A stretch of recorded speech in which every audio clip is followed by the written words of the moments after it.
مساء الخير. سمحوا لنا على هذا التأخير اللي في الواقع كان مكننا باش القاعة تعمر.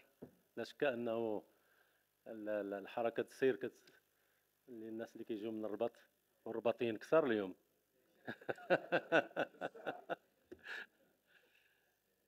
شكرا على الحضور، كنرحب بكم في مؤسسة أبو بكر القادري للفكر والثقافة التي تستضيف اليوم للمرة الثانية الأستاذة الصديقة ليلى مزيان التي تحدثت لنا في المحاضرة السابقة عن البعد الأطلنطي للمغرب، وهو تاريخ يعني لم يكن يعرف بكفاية عند عدد من الناس. واليوم كما وعدتنا ستتحدث لنا عن قراصنة سلا.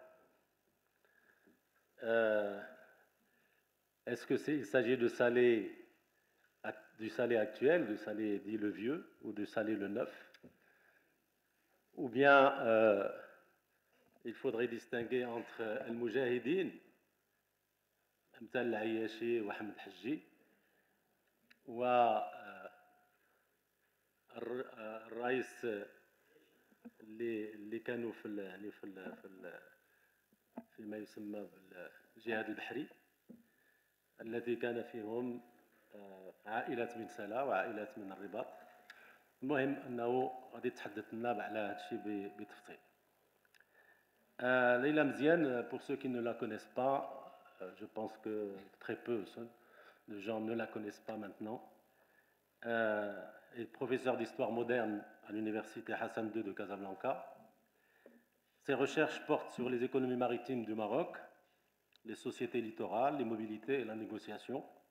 Elle est membre du réseau de la Société internationale des historiens de la Méditerranée et du réseau international de la gouvernance des ports atlantiques pour le XIVe jusqu'au XXIe siècle. Elle a coordonné plusieurs programmes de recherche nationaux et internationaux sur les relations entre le Maroc et l'Espagne. Elle a été professeure visiteur à l'Université de Paris 1 Sorbonne et à l'Université Toulouse Jean Jaurès. Elle est auteure de plusieurs travaux, dont certains seront présentés au Salon du Livre dimanche, je crois. Oui, à 14h. Dimanche, notamment L'Oriental et la Méditerranée au-delà des frontières, édition La Croisée des Chemins, et un ouvrage collectif sur sur la perception. Voilà, sur la perception, je retrouve... de l'Europe au Maghreb. Voilà. Elle a écrit également en espagnol et elle a coédité plusieurs ouvrages, notamment Captifs et captivité en Méditerranée à l'époque moderne, Mobilité individuelle et collective en Méditerranée et en Méditerranée atlantique, la négociation entre le Maghreb et l'Europe méditerranéenne du Moyen-Âge au XXe siècle, l'image de l'Europe et de l'Union européenne au Maghreb, historique, perception, discours. Alors, cette conférence devrait nous éclairer sur ce que j'appellerai, en ce qui me concerne, les corsaires du Bourgreg. Comme ça. Tout le monde est content. Tant il est vrai que installés sur la rive gauche au sein de la Qasba des Oudaya, les Hornachos ont été le fer de lance de la course. Mais il n'en est pas moins vrai que beaucoup de marins et raïs venaient de la rive droite, c'est-à-dire de Salé le Vieux. Mais au-delà, peut-être que Leila Mziane pourrait nous éclairer sur les actions menées par des personnages comme l'Ayashi, qui semblerait-il a été assassiné par les Hornachos, et Ahmed Haji, qui se revendiquait comme Moujahid, ou en tout cas qu'on qualifie de Moujahid. Voilà, donc sans plus tarder, je laisse la parole à Leila Mziane, en la remerciant encore une fois.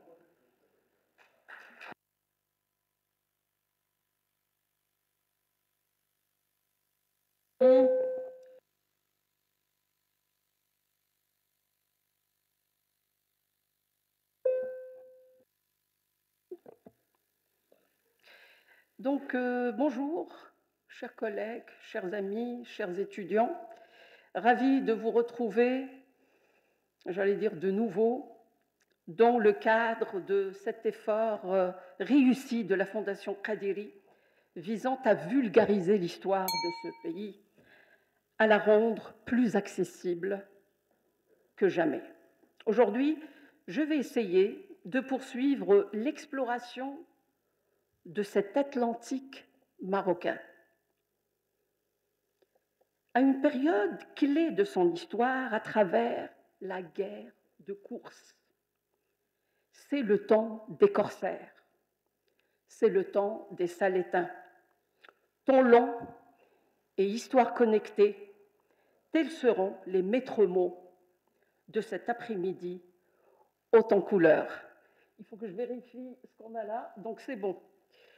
Alors, je vais démarrer par une citation.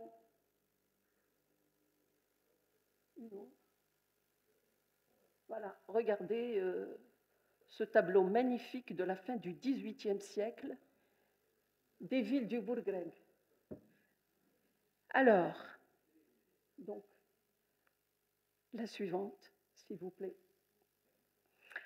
À l'écart des empires, à l'abri des persécutions, il eut face à l'Atlantique ce refuge de Forban des mers, cette cité prospère, cosmopolite et raffinée, aux institutions singulièrement égalitaires pour l'époque. Et sa flotte était formée d'apostats européens, des renégats, ainsi qu'on les nommait, anciens marins pour la plupart, gens de la lie du peuple, attirés par les richesses d'une vie sans temps mort, autant que dégoûtés par la servitude et du moralisme prévalent dans le monde chrétien. C'est en ces termes que Limborne Wilson écrit ou décrit Salé dans son Utopie pirate. Salé, cité corsaire, Salé, cité au passé libertaire, quelle autre ville littorale marocaine pourrait se prévaloir d'être aussi bien identifiée à cette image construite depuis des siècles. Cette identification de longue durée, j'insiste, d'un passé exceptionnellement riche, interpelle évidemment l'historien et l'incite à vérifier le vrai du faux. Qui sont donc ces corsaires? Que craignait-on les bateaux européens chrétiens depuis les Canaries jusqu'en Islande? Et comment leurs razzias ont marqué à jamais la mémoire collective de plusieurs nations atlantiques? Je pense évidemment aux Islandais, en plein préparatif pour commémorer le 4e centenaire du raid turc du 20 juin 1627.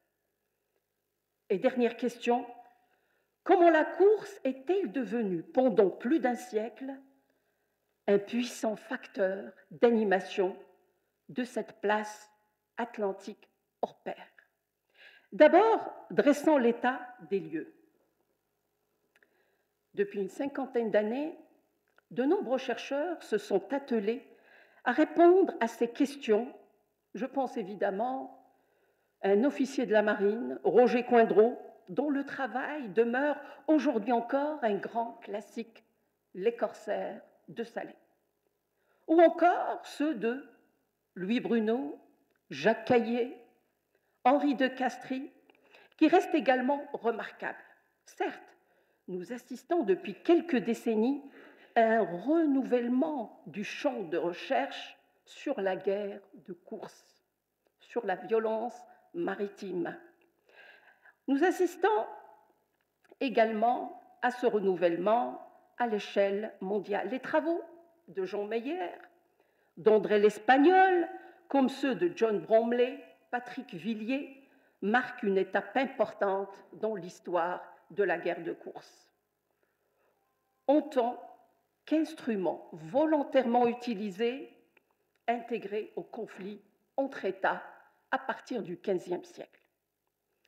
Un intérêt particulier fut également porté à la course maghrébine, qui a fait l'objet d'un nombre non négligeable de travaux. Je pense à Merouche pour Alger, à Boubaker Sebag pour Tunis, aux travaux de Panzac et Fontenay pour ce qu'on appelle les États barbaresques. C'est le Maghreb sans le Maroc. Les corsaires marocains ont également bénéficié de plusieurs études couvrant le XVIIe et le XVIIIe siècle. Il faut signaler les travaux de chercheurs comme Jean-Louis Miège, le pionnier de l'histoire maritime de ce pays, à ceux, les Espagnols, et ils sont très nombreux, Guillermo González Busto, dans son livre publié en 1974, d'André Sánchez Pérez, de Jérôme Bouquin-Vénère, de Mercedes Garcia Arenal, de Hassan Amili, et enfin les travaux de Hussein Bouzimp, qui se basent essentiellement sur les archives espagnoles. Des travaux qui nous éclairent sur l'organisation de cette activité à Salé et apportent des éléments de réponse à plus d'une interrogation.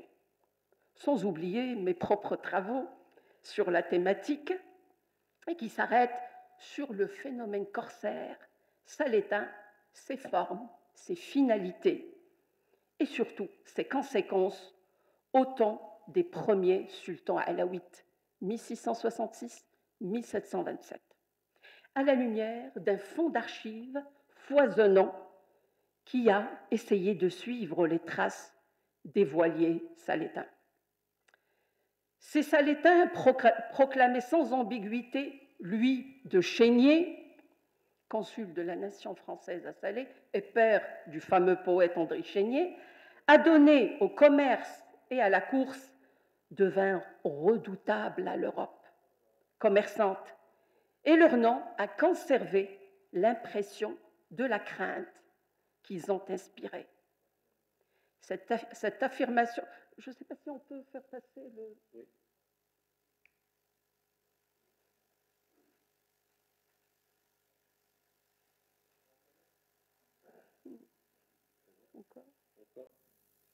On reste là. Cette affirmation énoncée dans la seconde moitié du XVIIe siècle prend ouvertement l'allure d'un constat. La mémoire collective aurait sans doute accentué un aspect de la réalité du passé lointain de cette thalassocratie à l'italienne qui a vu le jour sur les bords du Bourgreg et qui a connu ses heures de gloire dans la première moitié, comme vous le savez, du XVIIe siècle. Mais elle ne l'a pas inventé de toutes pièces. Nous le verrons dans cette conférence. Les institutions singulières de Salé, ces acteurs épris de liberté, leur organisation sur les pans de leurs navires, légers et rapides, et le système de répartition des prises auraient inspiré à cette époque d'autres entités corsaires et pirates de par le monde. À leur tête, la fameuse Libertalia, longuement décrite, on le voit ici, par Daniel Defoe, dont le second volume de son Histoire générale des pirates publié en 1724, où les avantages de naissance étaient abolis et où les habitants étaient égaux, quelle que soit leur nationalité, religion et sexe. Un autre aspect me semble tout à fait important à soulever, le toponyme même de Salé, qui prête à confusion et qu'il faudrait rectifier.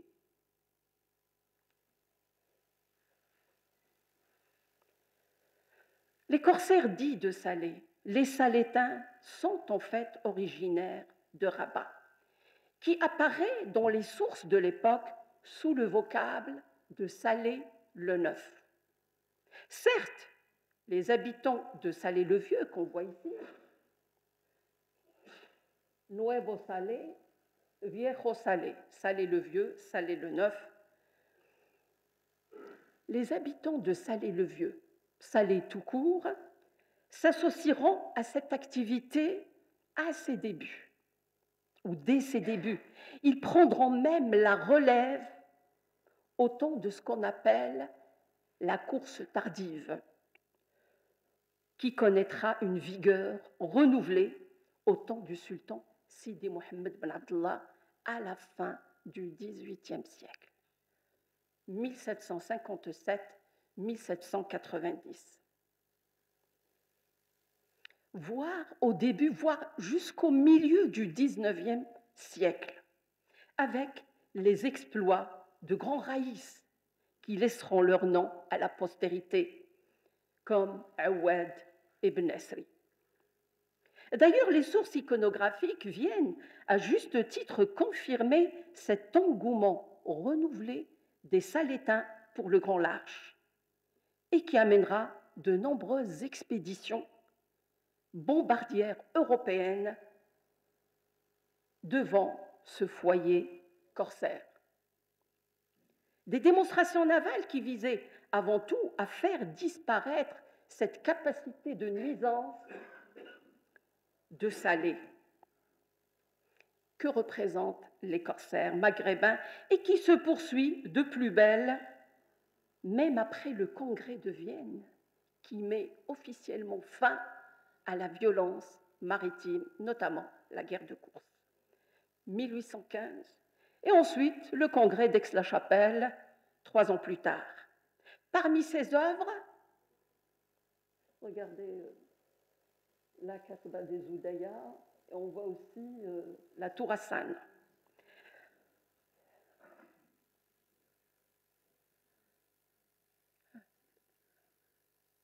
Alors, parmi ses œuvres, citons celle de 2 peintres français, Jean-Antoine Théodore Gudin et lui, Le Breton, qui ont dépeint fidèlement une scène de représailles de la marine française contre les corsaires du Bourg-Grec,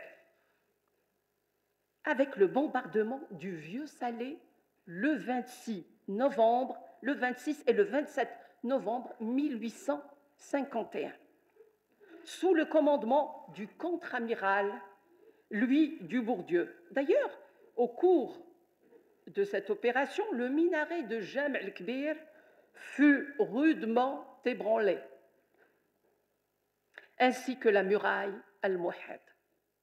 Ces tableaux, donc, sont une autre, ou plutôt un autre témoignage précieux de la vitalité maritime des 2 cités du Bourg-Grec, du XVIIe siècle jusqu'au milieu du XIXe siècle.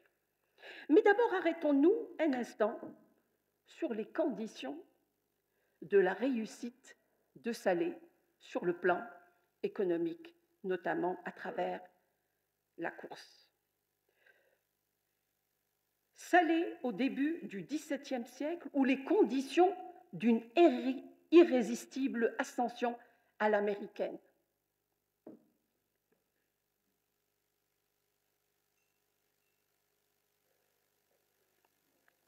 Il faut dire qu'à partir du XVIIe siècle, et à côté de Salé, il est possible d'invoquer tout un foisonnement de ports qui ont joué le jeu de la course, ou ce qu'on appelle, ce que les historiens appellent, les spécialistes, l'entrepreneuriat de la violence. La crise du commerce saharien, l'effritement politique du Maroc, à la suite du décès du grand souverain Ahmed al-Mansour en 1603,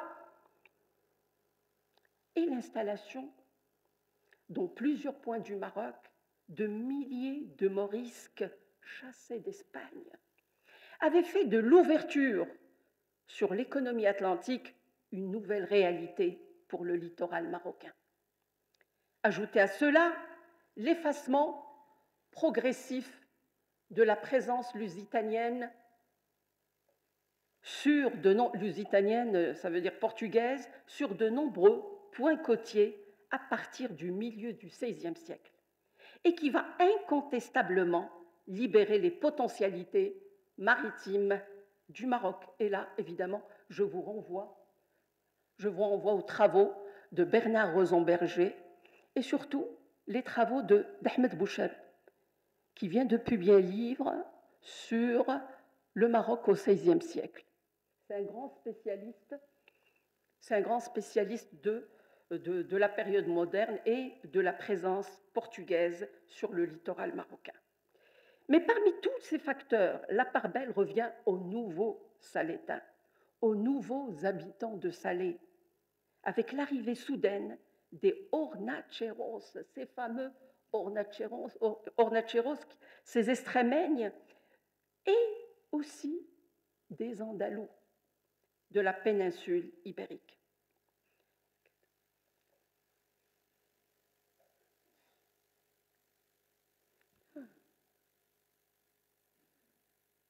Voilà. Comme vous le savez, à la suite de l'épisode de la Reconquista espagnole, couronné par la publication des édits d'expulsion définitifs, du 22 septembre 1609 au 18 janvier 1610, tous les morisques, ainsi que tous ceux, je cite, qui, pour quelque raison et à quelques époques que ce fût, avaient été musulmans, étaient appelés à quitter le territoire espagnol. Entre les départs clandestins vers le Maghreb, tout au long du XVIe siècle, et l'expulsion finale, on peut estimer à 1,5 million le nombre total de ceux qui ont fait le déplacement forcé. Ce fut une gigantesque opération militaire et navale remarquablement exécutée. Malaga,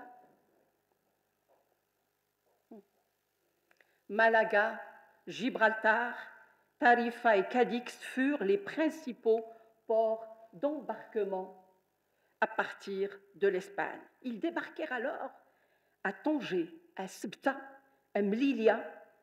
Cet important courant migratoire vit alors arriver des milliers d'hommes et de femmes, dont le nombre exact nous échappe.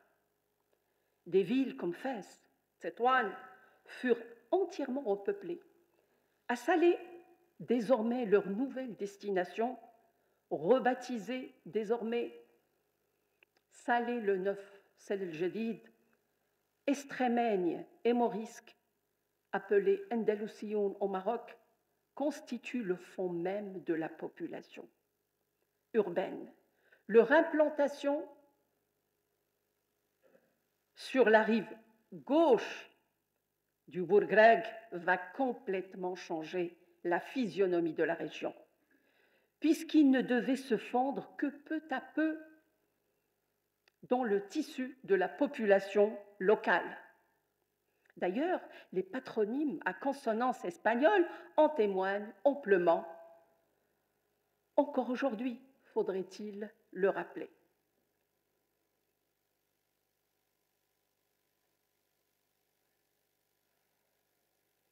Et donc là, évidemment, comme je vous ai dit, j'ai essayé d'exploiter au maximum les fonds d'archives espagnols.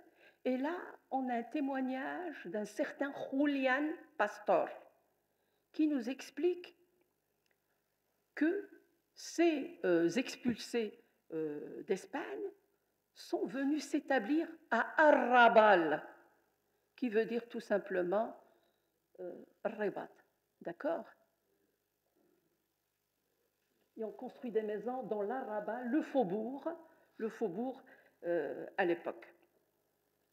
Et donc, parmi ces noms, enfin, vous les connaissez, Balafrege, d'origine pelafresse, Blanco qui devient Barco, Vargas qui devient Bargache, Escalante, Aragon, Marfil, etc., etc. Le premier noyau était d'abord constitué d'Estrémaigne, los hornacheros, qui ont fait l'objet de nombreuses comédie à l'époque, au XVIIe siècle. Et donc, ils furent accueillis, disent les sources, notamment les sources ecclésiastiques et religieuses, dont Pierre Dan, par le sultan saadien Moulay Ziden, le fils de Ahmed al-Mansour, qui a régné entre 1603 et 1627,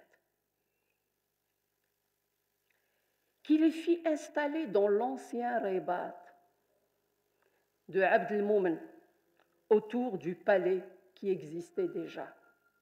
Je cite, « Prenant pitié de ces misérables, écrit-il, soit en faveur de la religion mahométane, c'est-à-dire l'islam, ou soit qu'il les crut utiles pour son royaume, pour y apprendre les arts et les métiers à ses sujets, leur permit de s'habituer à s'aller avec les mêmes grâces et privilèges dont avaient accoutumé de jouir les naturels du pays. Dès leur installation avec leur famille, ils prirent soin de relever les maisons ruinées et réparer les remparts, en y perçant les embrasures pour les canons. Désireux de renforcer leur présence et d'augmenter leur force et d'avoir, entre guillemets, des gens sur lesquels ils puissent se fier, ils firent venir près d'eux les Morisques, ces Andalous qui furent les véritables victimes des édits d'expulsion définitive d'Espagne et supportèrent, disent les sources, même les frais de leur déplacement d'Espagne sur la côte marocaine. Les hornacheros les firent alors installer à proximité de l'Aqsba, dite aujourd'hui des Oudaya, dont ce qui constituerait plus tard la Médina de Rabat.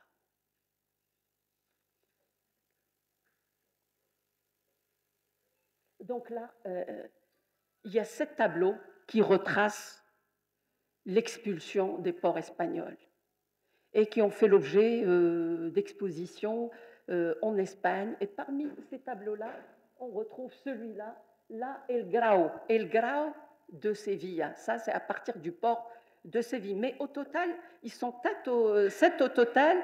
Ils appartiennent à une banque qui s'appelle Bancaja, qui évidemment prend soin de ces tableaux et de temps en temps, ils font l'objet de belles expositions en Espagne et ailleurs. Alors la question qui se pose, qui sont donc ces hornacheros? Les hornacheros, chez eux, à Hornachos, leur petite ville natale en Estrémadure, à la frontière portugaise. Arrêtons-nous donc un instant sur leur vie avant l'exode massif à partir du port de Séville vers la côte marocaine. Faut-il remarquer que déjà, dans leur ville natale, ville d'origine, ces hornacheros bénéficiaient d'un statut à part, sur lequel s'arrêta longuement le fameux corsaire Alonso de Contreras. Dans ses mémoires, il écrit « Ils s'administraient eux-mêmes en parlant des hornacheros à Hornachos en Espagne et formaient une sorte de république. Ils avaient même mis en place un conseil d'État qui se réunissait dans une grotte dans une montagne voisine et fabriquait de la fausse monnaie en utilisant les mines d'argent de la région. Ils jouissaient également du privilège de porter des armes qui, semble-t-il, leur avait été concédé et maintenu pour toujours porter des armes par un décret royal de 1590, c'est-à-dire de l'époque de Philippe II, le roi prudent, moyennant la somme annuelle de 30 000 ducats, comme le laisse entendre ce passage que je vais essayer de vous traduire, mais je vais vous le lire en espagnol. los moriscos de la villa, c'est-à-dire les morisques d'Hornachos, de la ville d'Hornachos, que era de 1000 vecinos, qui étaient de 1000 habitants, sin haber en ella más que 4 cristianos viejos, où il n'y avait même pas 4 vieux chrétiens. Donc il y a les vieux chrétiens, c'est les chrétiens depuis toujours, et puis les nouveaux chrétiens, qui sont évidemment les morisques. Tenían entre sí república y gobierno para cometer delitos muy graves y atracos. Donc, ils avaient mis en place une république et un gouvernement pour commettre les délits, des délits très graves, et les attaques. Je ferme la parenthèse. Et alors, juste pour revenir sur ces hornachos, il y a eu énormément de travaux récemment sur ces hornacheros. Je viens de découvrir il y a quelques jours 2 articles parus récemment. Un à Cambridge, c'est un article, je vais y revenir. Il y a les travaux de Hossein Bouzine qui a pas mal publié sur la question des hornacheros chez eux, à Hornachos.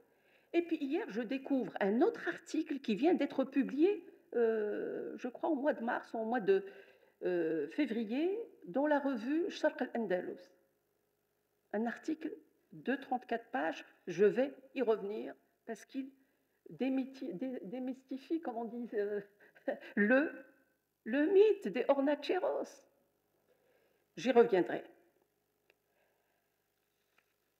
Donc, comme je dis, contrairement aux autres morisques, ces hornacheros avaient conservé leurs lois, leur langue et leurs habitudes, du moins en cachette. J'ai un texte aussi en espagnol que je vais essayer de vous résumer. Los ritos de moros, y en particular, ayunaban el Ramadán. Ils faisaient le Ramadan. Y guardaban la Pascua que llaman de los alcaceres. Tenían otra Pascua que llaman del Grañón, que guardaban y celebraban el día del Año Nuevo, Eid al-Mulud, que no comían ni bebían vino, ils ne buvaient pas de vin. Y si cualquier ave no era degollada mirando la Qibla, oriente, conforme a su rito, no la podían comer. La connexion du français, de l'espagnol français. C'est-à-dire qu'ils ne pouvaient manger que tout ce qui est, comment dire, halal, kasher halal. Grâce à la terreur. Il y a quelqu'un. Ah, ça, donc je préfère la voir. Ah, juste là, d'accord.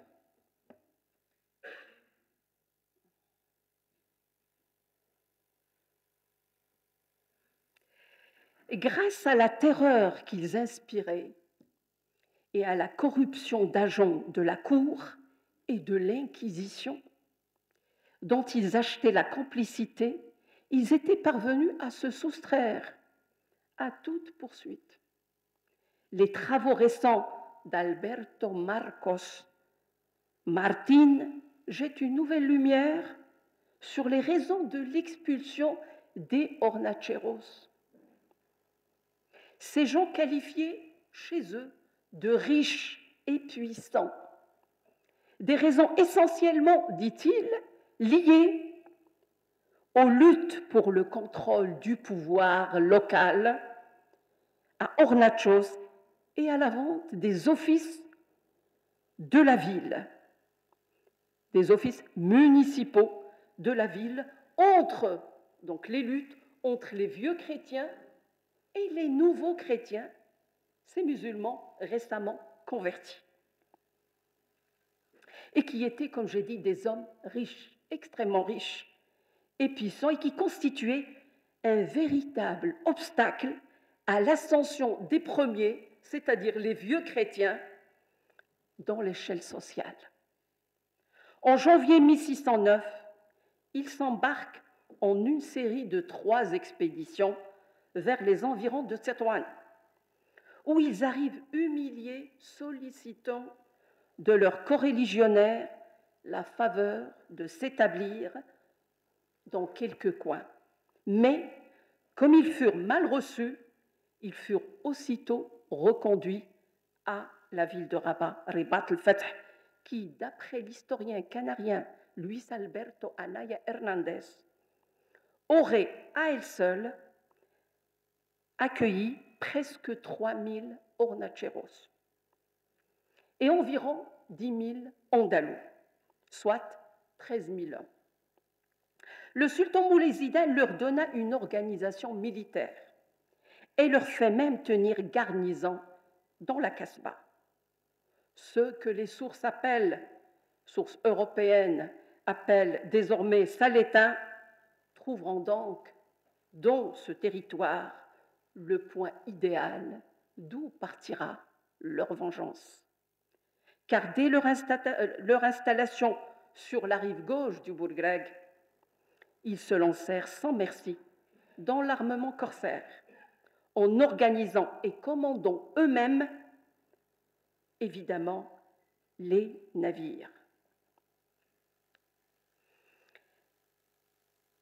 Dans un premier temps, ces opérations étaient dirigées évidemment contre les Espagnols qui les avaient chassés de chez eux, mais ces opérations vont s'étendre sur l'ensemble des nations chrétiennes, européennes. Et grâce à des équipages pléthoriques et cosmopolites, Salé devient rapidement le grand boulevard de la course.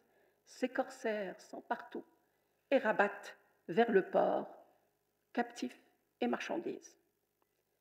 Ils sortent progressivement de leur champ habituel d'intervention pour aller vers la haute mer, faisant de l'espace entre le Cap-Vert et le Cap Finistère un véritable terrain de chasse. Beaucoup plus que leurs émules maghrébins, les Salétains ont su bénéficier de leur position géographique et deviennent la terreur de ce qu'on appelle la mer ou les mers du Ponant, la mer occidentale, l'Atlantique. En route vers l'autonomie, la réussite de Salé, l'expansion sans précédent du théâtre des opérations corsaires, l'importance des moyens humains et matériels mis en place et l'importance numérique de la flotte, elle-même une quarantaine d'unités, coïncide avec la naissance de la République de Salé, Diwan Salah, dès juillet 1627, à leur retour triomphant de l'Islande. Car, faudrait-il le rappeler, cette première poussée de l'activité corsaire les encouragea à s'ériger rapidement en diwan indépendant de toute tutelle marzanienne, profitant également de ce que le sultan ait été occupé ailleurs, comme le fait remarquer avec raison notre père dont, je cite, « Les nouveaux arrivés vécurent quelque temps avec l'honneur et l'obéissance que de vrais sujets doivent à leur souverain. Mais ils se relâchèrent un peu après, se rendirent auparavant maîtres de l'Alcasab, le Qassaba, ou du château de Salé-le-Neuf et par le même moyen de la ville. En effet, ils proclament leur indépendance non seulement du sultan du sultan Moulay Zidane, mais aussi des marabouts prétendant exercer une autorité dans certaines régions, comme c'est le cas du Moujahid Mohamed El-Ayashi. On y reviendra. Il s'érige alors en véritable république où seuls les extrémaignes avaient accès. Ils avaient exclu les Andalous. Le gouvernement qu'ils établissent n'est autre que celui qu'ils avaient dans leur terre natale, Hornachos. le pouvoir exécutif appartient à un gouverneur ou qaïd, élu annuellement et assisté d'un conseil, diwan, composé de 16 membres.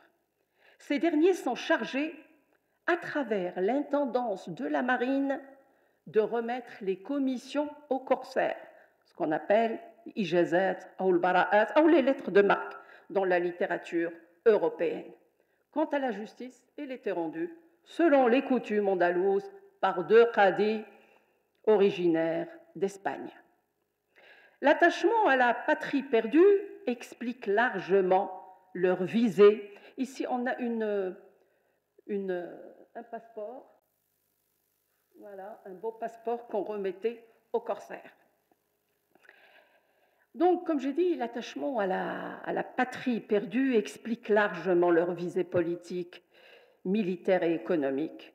Le désir de se venger des Espagnols, tout en fructifiant leurs capitaux, c'est un point très très important, on y reviendra. Tout cela a pris la forme, évidemment, d'une ravageuse guerre de course. Dès avril 1610, le baron Vosla, l'ambassadeur de France à Madrid, signalait leur acte de piraterie au roi de France Henri IV. Des actes qui commencent à leur procurer des bénéfices de plus en plus considérables. Les revenus de la douane ainsi que la décime du butin corsaire alimentent les finances de la République. Corsaire qui s'enrichit également en faveur du commerce, des marchandises, des prédés, du travail forcé, de la marchandise humaine, les captifs, ou de ce que Wolfgang Kaiser, l'historien allemand, appelle l'économie de la rançon. En s'adonnant à la course et aux activités qui en dérivent, les Salétains ont pu amasser, disent les sources, de grandes fortunes, on y reviendra. Mais sur le plan institutionnel, ce sont les Extrémeignes qui gouvernent et dominent les Morisques. Et qui, forts de leur nombre, ne tardent pas à réclamer leur part, dont le gouvernement et dont les revenus de la douane. En mai 1630, les deux parties parviennent à la conclusion d'un accord. Cette nouvelle configuration institutionnelle originale, je précise, et complexe, va renforcer l'essor de l'économie portuaire de la place salétine et son réseau diplomatique, puisqu'elle conclut avec les puissances européennes de nombreux accords, trêves et traités, notamment avec la France depuis 1627, trêve aussi avec les provinces unies, ce qu'on appelait les provinces unies des Pays-Bas dès 1610, et avec l'Angleterre. Celles-ci, ces pays-là, payaient même des tributs et garantissaient son ravitaillement, le ravitaillement de Salé, quasi permanent en munitions et en fournitures de guerre, pour se prémunir des déprédations de ces corsaires. Pire encore, chaque nation se félicitait des pertes causées à la marine adverse.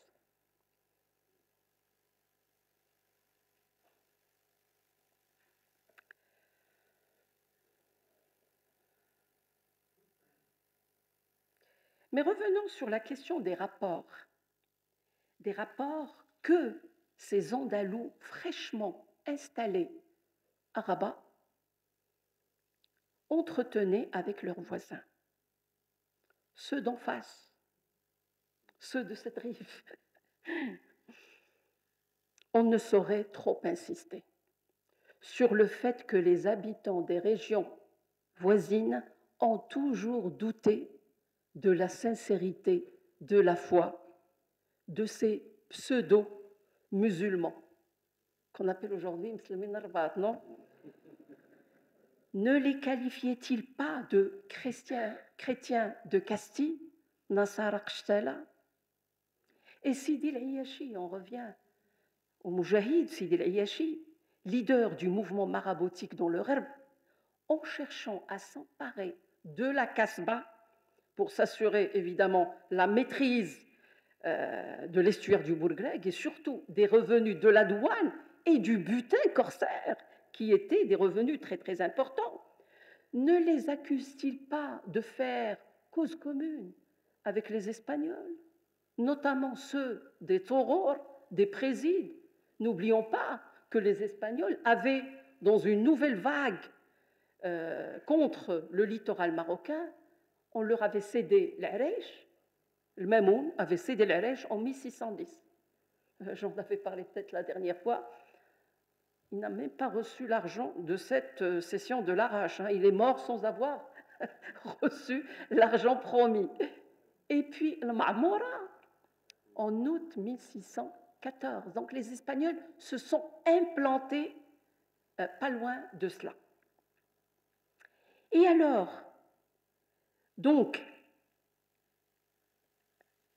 Sidi El-Ayashi, évidemment, les accusait de faire cause commune avec les Espagnols, ce qui n'est pas faux.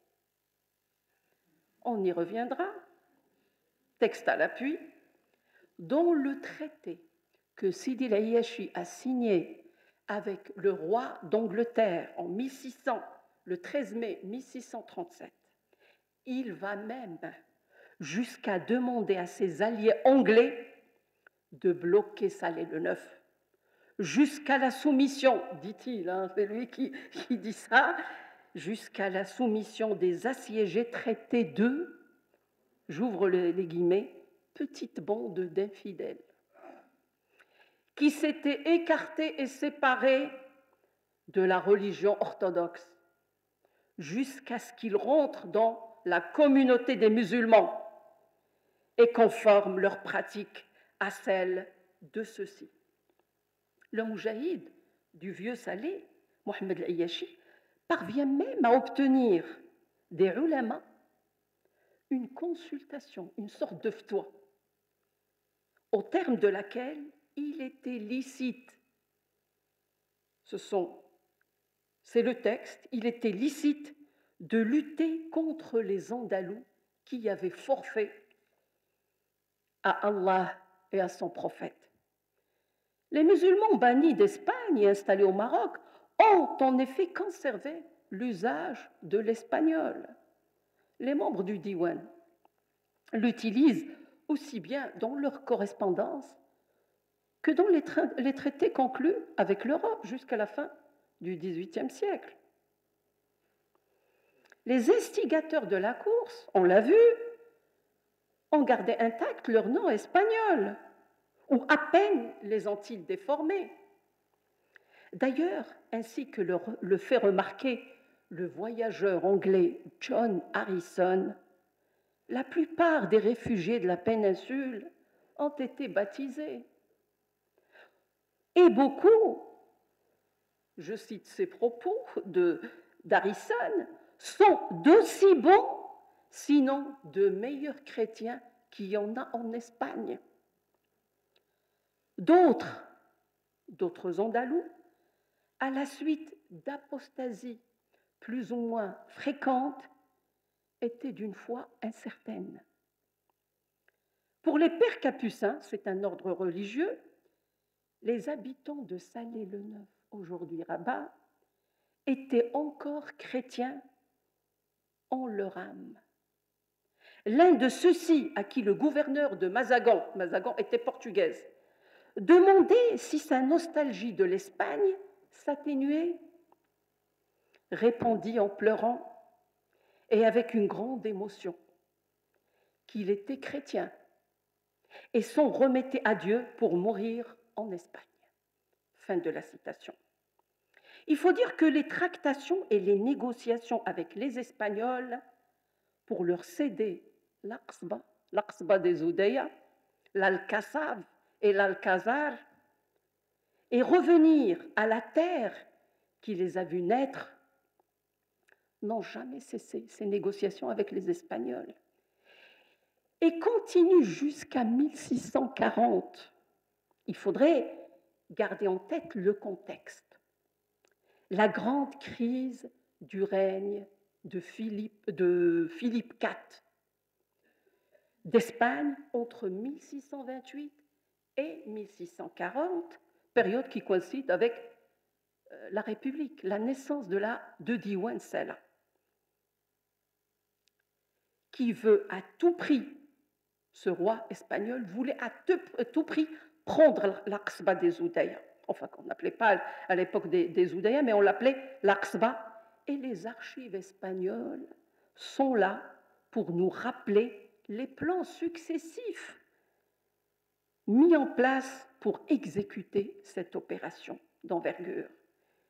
Il y a aussi les travaux, comme j'ai dit, de Bouzine, et ceux publiés au mois de mars par Luis Salas Almela sous le titre The Moriscos of Salé and the Hispanic Monarchy à la Cambridge University Press, publié au mois de mars, où il met à contribution les archives espagnoles, celles évidemment de Simancas, comme je vous ai dit, c'est les plus riches, et c'est le dépôt d'archives le plus vieux au monde qui date du milieu du XVIe siècle.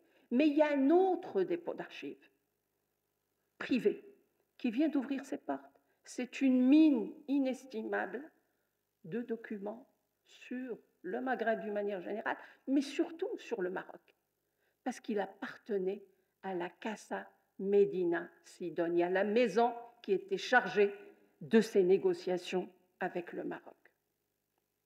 Alors cette archive, qui a ouvert ses portes il y a quelques années seulement, s'appelle El Archivo General Fundación Duques de Medinaceli.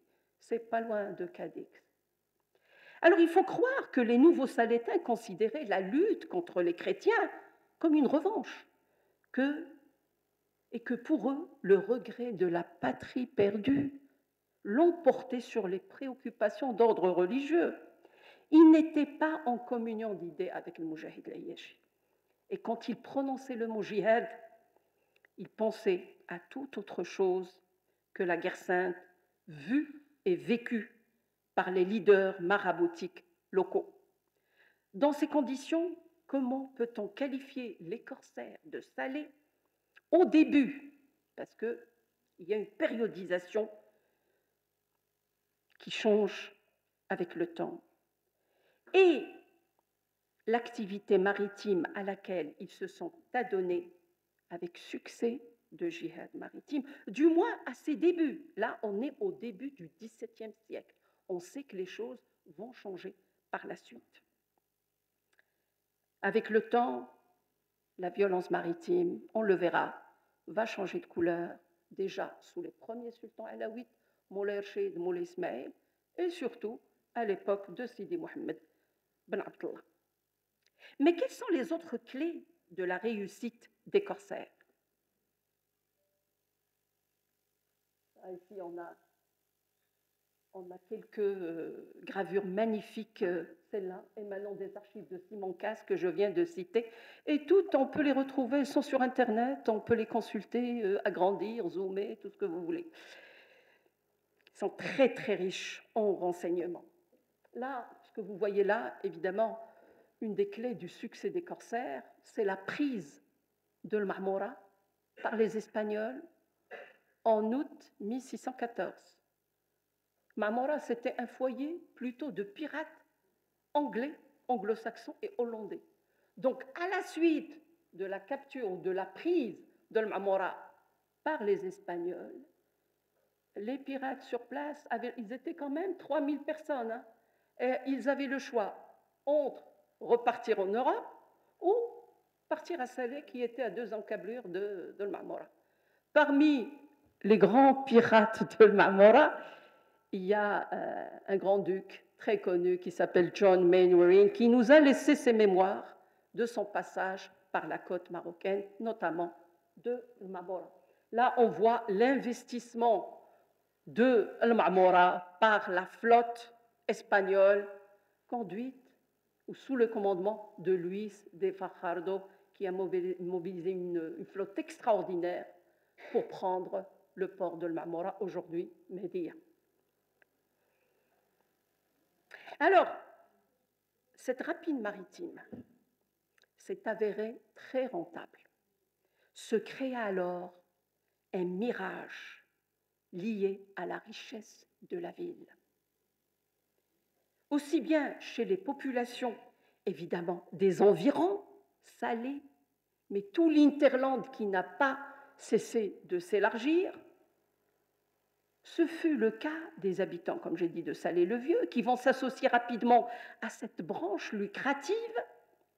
Ils en prendront les rênes, comme on a vu tout à l'heure, à la fin du XVIIIe siècle et même au XIXe siècle. Néanmoins, la course, la guerre de course, intéresse également les populations lointaines.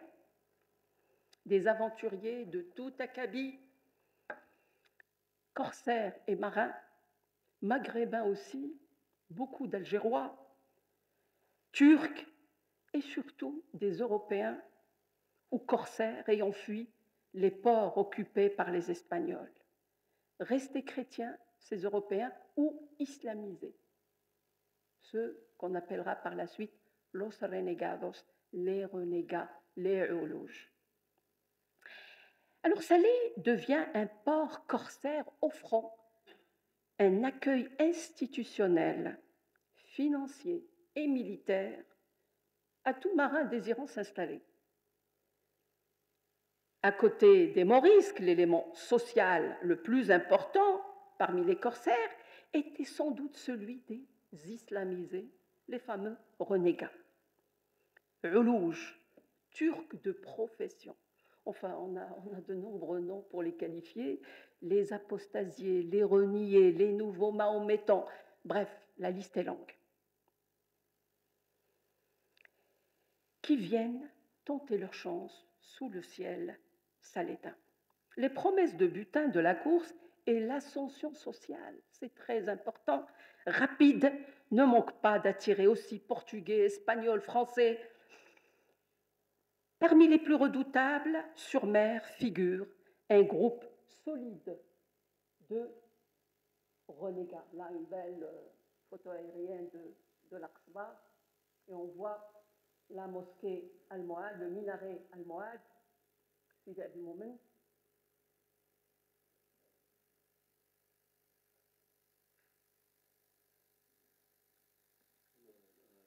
Le fameux Morat Rais, de son vrai nom Jan Jans, qui arrive sur les rives du Bourgreg vers 1622.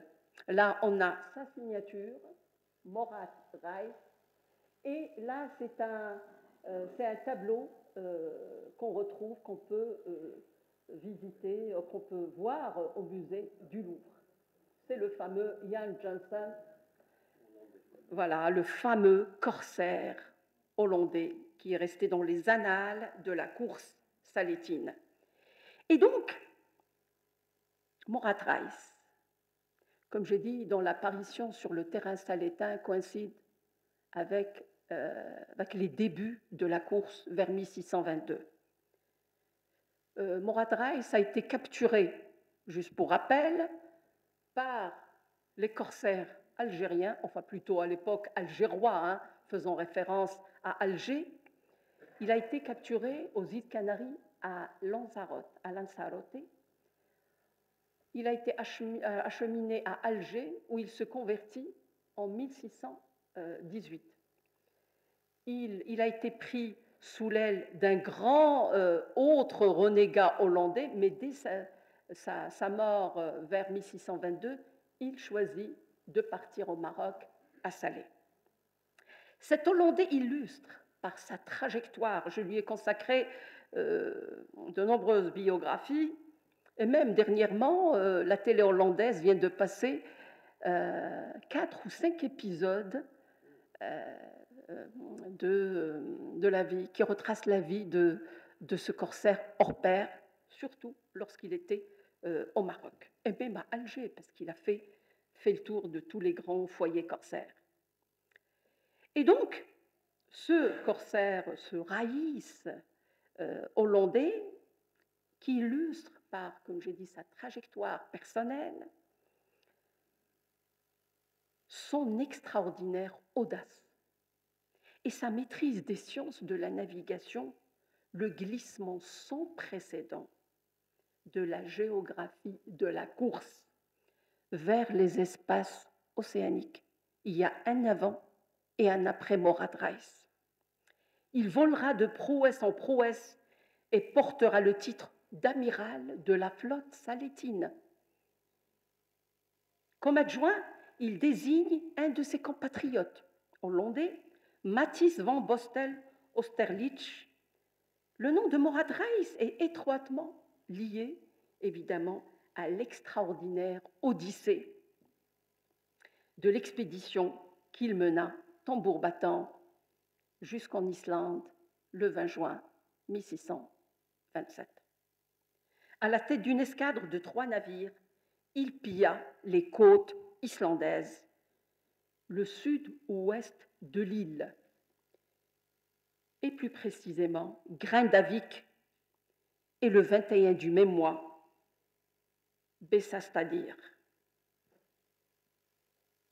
Je reviendrai sur ces nouvelles sources, parce que depuis, ça fait des années que je travaille sur la guerre de course, mais là, depuis une dizaine d'années, de nombreuses publications ont eu lieu.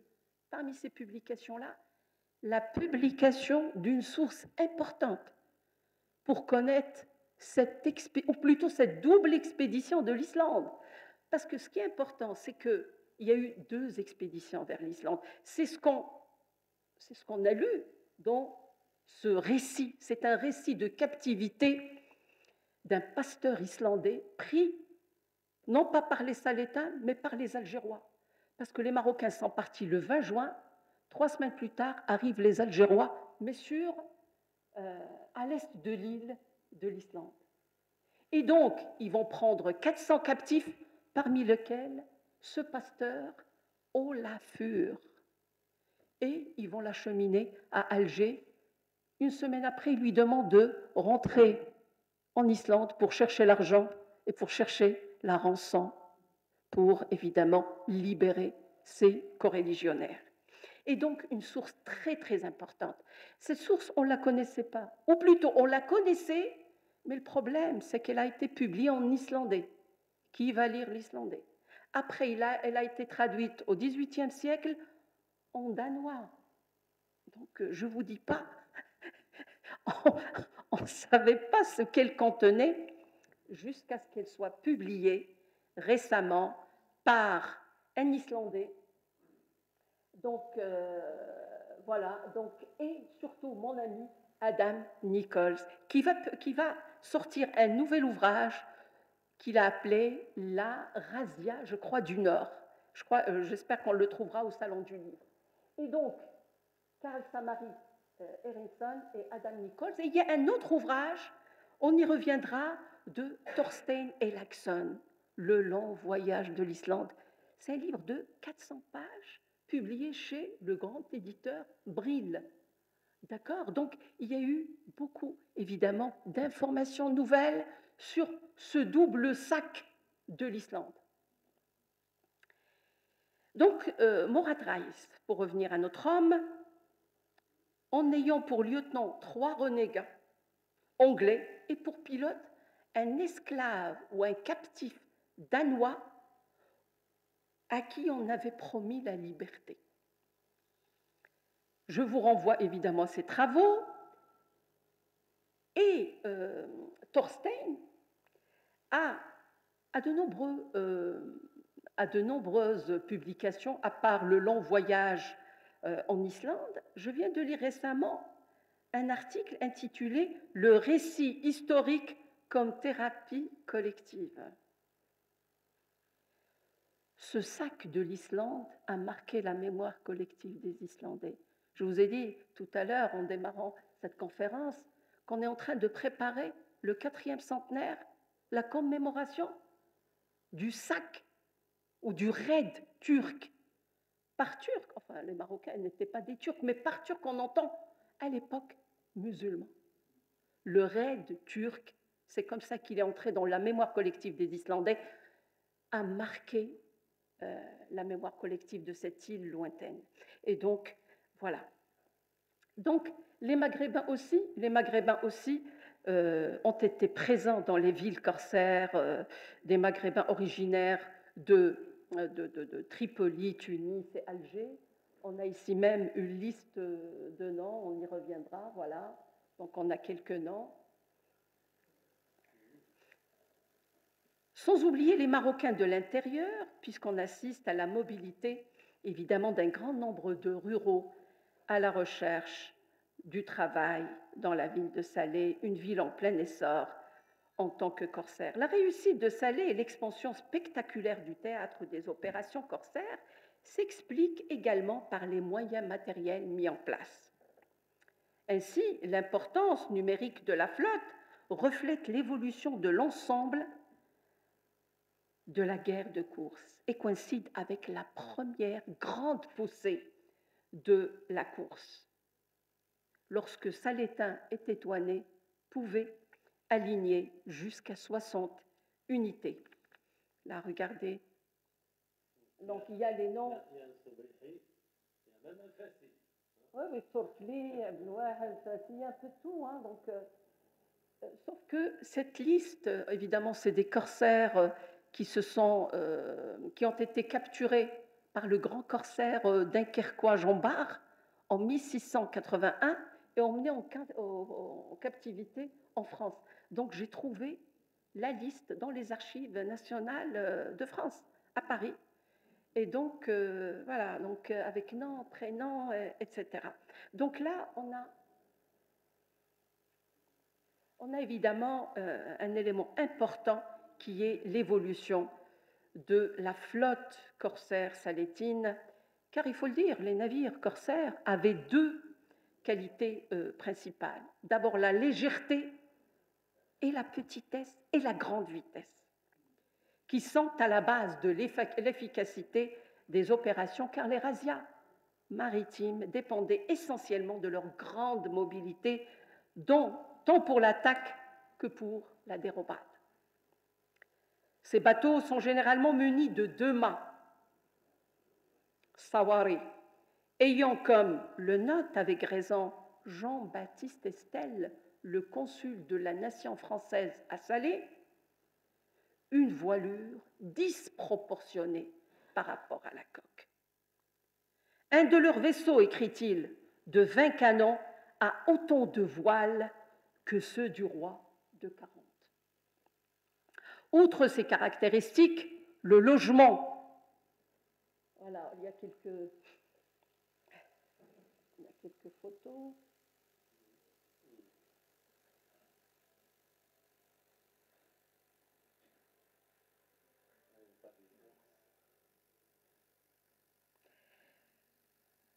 Le logement et les vivres nécessaires à l'équipage embarqué sont réduits au strict minimum. L'espace restreint disponible est réservé à l'installation des canons et à l'approvisionnement en poudre et munitions. Les corsaires de Salé, écrit le commissaire français Louis de Gastine en 1680, n'ont dans leur vaisseau aucun coffre. Il est en train de comparer avec les Français, ni branle, ni embarras quelconque. Pour faire court, tout est sacrifié à la vitesse et à la puissance offensive. À côté de ces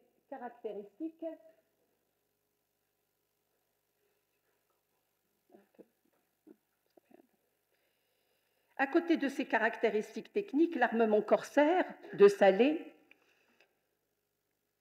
utilise des équipages pléthoriques, notamment pour l'abordage, où la supériorité numérique est une arme essentielle. Là, j'ai deux belles citations.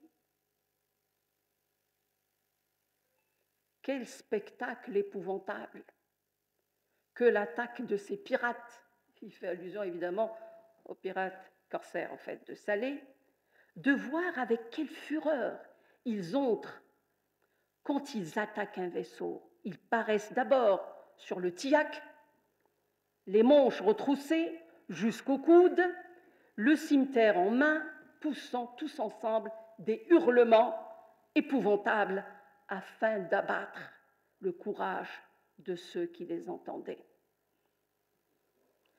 Comme le disent clairement les textes de l'époque, que ce soit celui de Dan ou autre, comme la hollandaise, on a le témoignage de la hollandaise, la fameuse captive Maria Termetlin, qui a vécu elle-même la captivité en 1731, c'est bien le nombre important des équipages, des hommes embarqués dans les navires ou sur les navires qui fait la force des corsaires marocains. En plus, évidemment, de l'effet surprise. La plus élémentaire est de ne pas se laisser prendre. Ces détails, comme vous le savez, ont leur importance dans le sens où, ou dans la mesure où la puissance, le succès et surtout la pérennité de cette activité ne sont autres que des détails techniques. Ouverture atlantique. À son apogée dans la première moitié du XVIIe siècle, la course déborde de son champ habituel d'intervention, à savoir les côtes ibériques, voire la Méditerranée atlantique, pour aller vers la haute mer. Océanique balayant un rayon entre 8 000 et 10 000 kilomètres et faisant de l'espace entre les Açores, entre les Canaries, les Açores et le Cap Finistère un véritable terrain de chasse. Et c'est bien au large de cet espace qu'ils effectuent la majeure partie de leur prise. Cette course repose de manière croissante sur l'emploi de navires puissants, les fameux Chebec. Regardez le parcours des corsaires marocains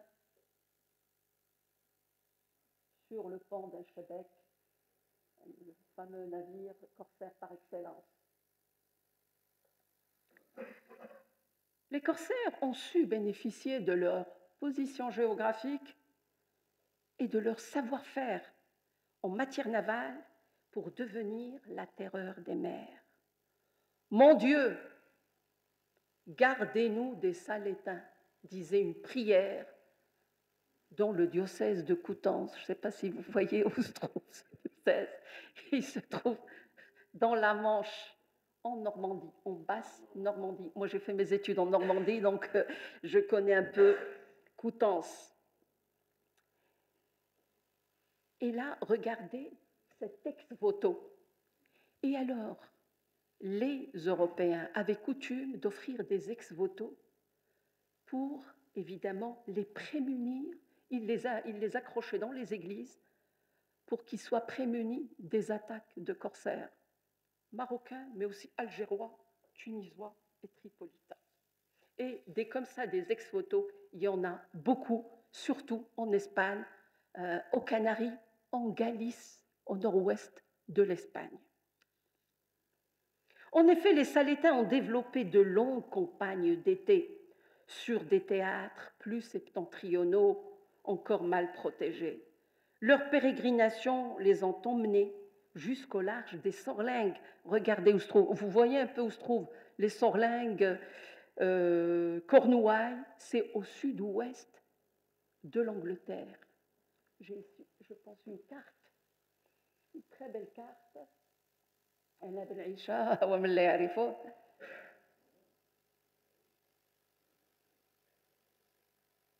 Voilà. Donc, alors, là, le territoire ou les côtes visées par les corsaires, c'est ce petit bout de l'Angleterre du sud-ouest espagnol, entre la Manche et le canal Saint-Georges. Le canal Saint-Georges, c'est celui qui sépare l'Angleterre de l'Irlande. D'accord ? Et donc, là, il y a une citation magnifique qui en dit beaucoup sur les connexions entre Salé et Alger. Je vais vous lire ce beau texte. Alors, vers 1625, écrit le commandant Lacroix, l'île Lundy, avec un Y à la fin, c'est à l'entrée du canal de Bristol. Bristol, ah voilà, donc... Alors, à l'entrée du canal de Bristol fut occupée, bon là, la source, elle est anglaise, par les pirates salétains et algérois. Ils en firent une base d'opérations sur les côtes anglaises, les deux. Ils en furent chassés en 1633, c'est-à-dire ils y sont restés 8 ans, par des flibustiers espagnols qui l'utilisèrent à leur profit. Quelques années plus tard, parmi les 30 navires corsaires partis de Salé pour ravager les côtes de l'Atlantique, l'un d'eux se fait prendre dans la Tamise, carrément. Hein.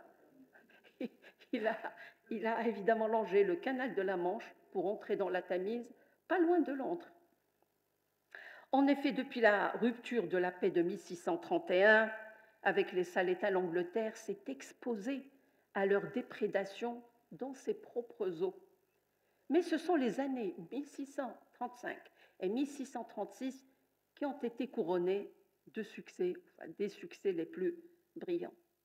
Se servant de pilotes nordiques et arborant le pavillon anglais, ils sont venus se poster en groupe, nombreux, au large des caps Cornouailles et Sorlingues, toujours dans le sud-ouest anglais, pour s'emparer des navires terre-neuviers, ceux qui venaient du Canada, de Terre-Neuve. Et se seraient même aventurés à Devon, ou encore dans le canal Saint-Georges et à l'embouchure du Séverne, afin de mettre main basse sur les bâtiments se rendant d'Angleterre en Irlande. Le nombre des prises s'est si rapidement accru que le maître de Plymouth, tout le monde connaît Plymouth, écrivait qu'en un seul jour, 200 captifs furent amenés à Salé. Dans une requête datée du 12 septembre 1636, les marchands et les armateurs des navires des ports de Devon, du Dorset, du Southampton s'arrêtent longuement sur les ravages et les pertes causées par les Salétains et les Algérois. Depuis quelques années, ces derniers leur auraient pris 47 navires et retenu en esclavage plus de 3000 Anglais. Aussi n'osaient-ils plus vaquer à leur commerce avec les pays étrangers et sont alourdis par l'entretien des femmes et des enfants de ces captifs. Ainsi implorent-ils le Conseil de prendre les mesures nécessaires pour mettre un terme à ces actions hardies des Salétains. Dans l'ouest de l'Angleterre, regardez-moi cette merveille, dans l'ouest de l'Angleterre, la population devint si nerveuse que le feu du cap Lizard fut éteint, car, disent les sources, il conduira les pirates. Le feu de Lizard, vous voyez où c'est? Voilà, tout à fait, voilà. Je ne sais pas si je m'arrêterai sur la rentabilité de la course, combien ils ont gagné et ça a servi à quoi? Oui? Je ne sais pas, c'est la salle qui décidera. Voilà. Donc j'approche ou on s'arrête? Oui, rapidement, juste pour vous donner une idée sur la rentabilité de la course. La course a-t-elle été rentable? A-t-elle été payante? Combien on gagnait en se faisant corsaire? Évidemment, la course stimulait de nombreuses branches de l'économie maritime. Pendant plus d'un siècle, il y avait des flux continus de prises, vendus sur place ou réexpédiés vers d'autres ports aux potentialités plus importantes. Alors, les sources de la première moitié du XVIIe siècle signalent que pour la période 1618-1626, la valeur des prises faites par les corsaires ne serait pas inférieure à 15 millions de livres, soit une moyenne annuelle d'environ 1,6 million de livres, et que entre 1620 et 1630, ils auraient pillé plus de 1000 vaisseaux chrétiens de toutes les nations, faisant les hommes esclaves et les traitant comme chiens à la honte et confusion de la chrétienté. Je ferme la citation. La cour salétine scandalisait la chrétienté, qui avait tendance, évidemment, à la surévaluer, comme c'est le cas d'un religieux du nom de Mathias de San Francisco, qui va même jusqu'à affirmer par serment avoir vu le chiffre de 27 millions de ducats inscrits dans les registres de la douane de Salé. Pendant la période triennale ou décennale de 1629 à 1639. Autrement dit, la moyenne des revenus aurait été de l'ordre de 2,6 millions de ducats environ.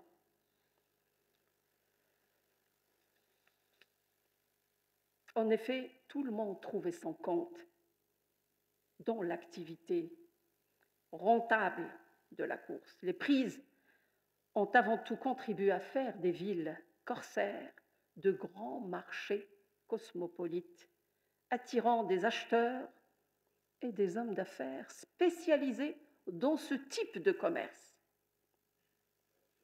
Tout à fait. L'afflux de denrées ramenées par les corsaires a été tel que le marché local demeurait relativement étroit.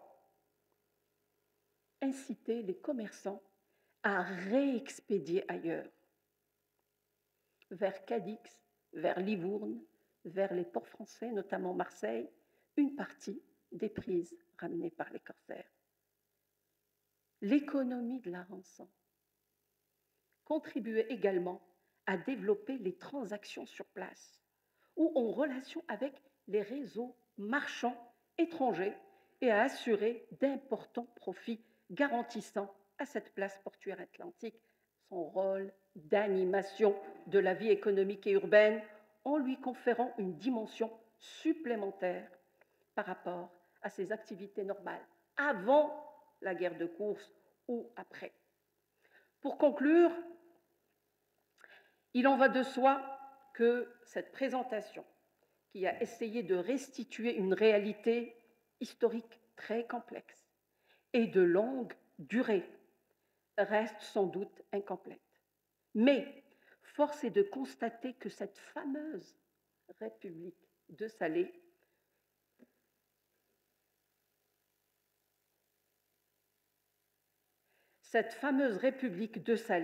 se dit Ouensela, qui n'a duré finalement que 13 ans à 14 ans, avec l'intensité de ses activités maritimes, par le biais de la course et du commerce des marchandises et des hommes. Cette ville, à travers ses institutions singulières, et marqué les esprits. Car Salé, cette ville au destin atypique, fut longtemps la terre promise d'hommes nouveaux, a permis à cet espace portuaire, ouvert sur le monde atlantique, de mettre en branle des réseaux extérieurs et de consolider la position du Maroc à l'échelle internationale, notamment grâce à des correspondants privilégiés sur les marchés qui l'intéressaient plus, comme les Provinces-Unies, la Grande-Bretagne, l'Espagne, le Portugal et la France. Et grâce notamment aux relations d'affaires et aux alliances matrimoniales, notamment quand il s'agit des Juifs de Salé, les familles des Querido, des Cohen, des Sasportas, les apports constants de ces hommes nouveaux, avec tous les transferts culturels que cela a induit, ont pu se fondre progressivement dans ce territoire maritime atlantique qui ne ressemble à aucun autre. Et je vous remercie.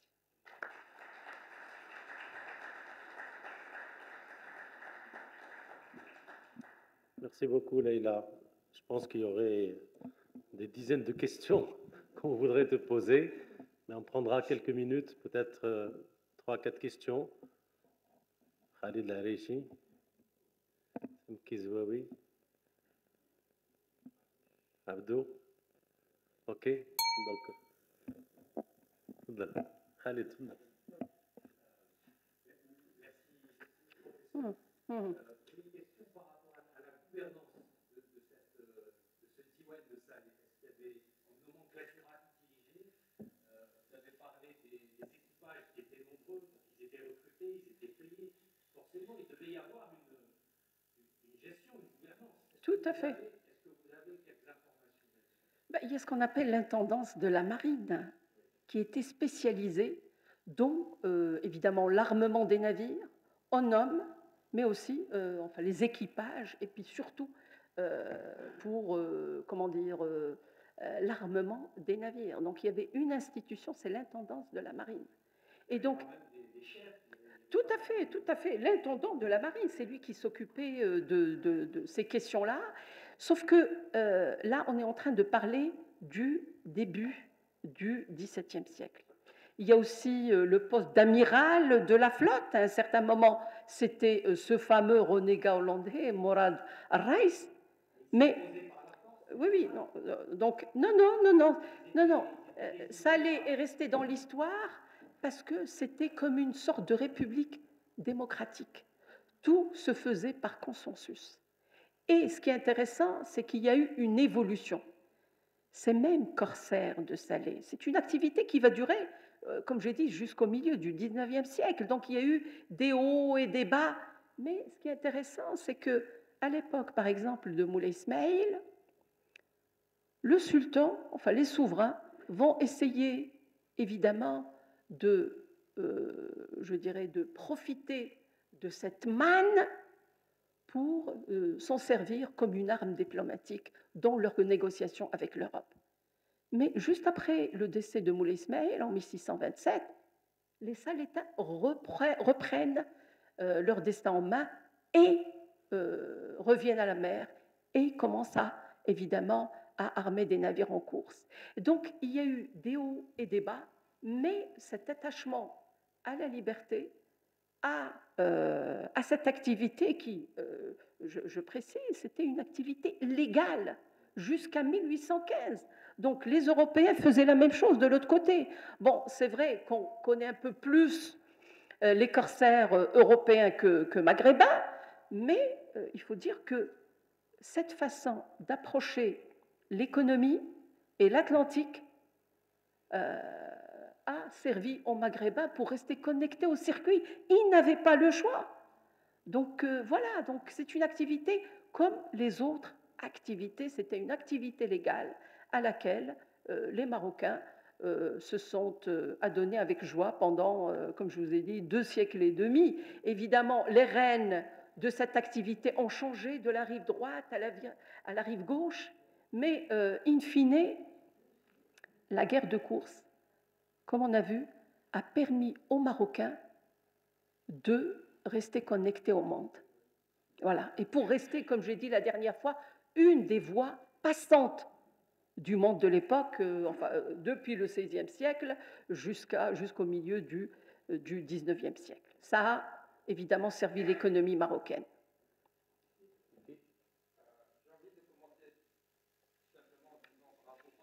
Ah, merci.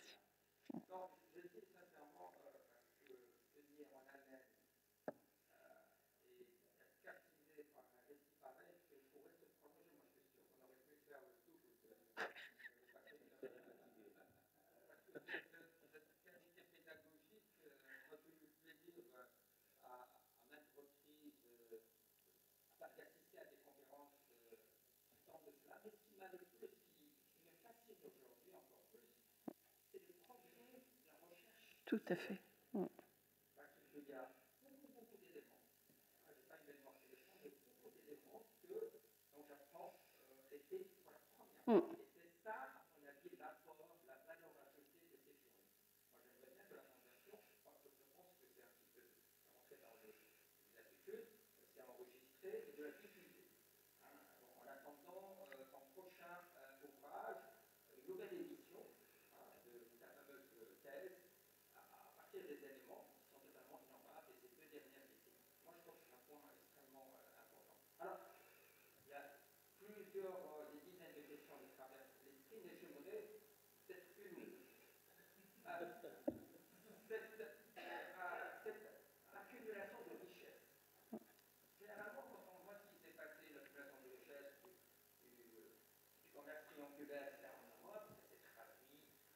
bâtiments tout à fait luxueux qui sont aujourd'hui, qui font partie du patrimoine européen, etc.